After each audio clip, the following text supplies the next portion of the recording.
তিনি বলছেন তুমি যদি ভালোবাসাকে বাড়াতে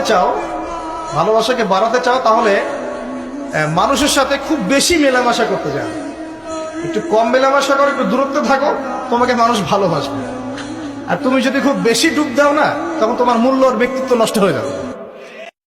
তুমি কি জানো উম্মত, আমি 23টা বছর টানা তোর জন্য কেঁদেছিলাম। আমি এমন কাঁদা কাঁদছি রে উম্মত তোদের জন্য, এশার নামাজের পরে দাঁড়াইছি, ফজরের আজান পর্যন্ত আমি আমার মালিকের কাছে তোদের জন্য, উম্মতের জন্য চোখের পানি ফেলে কাঁদছিলাম। আমার এত চোখের পানি তোর দিল গলাইতে পারলো না।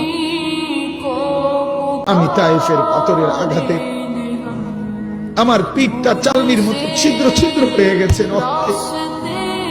আমি বুকে পেটে 2টা পাথর বাঁধছি ক্ষুধার কষ্টে।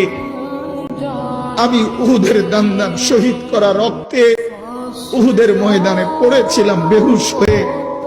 আমার ঘরের চুলায় 3 মাস রান্নার জন্য কোনোদিন চুলায় আগুন জ্বলে নাই।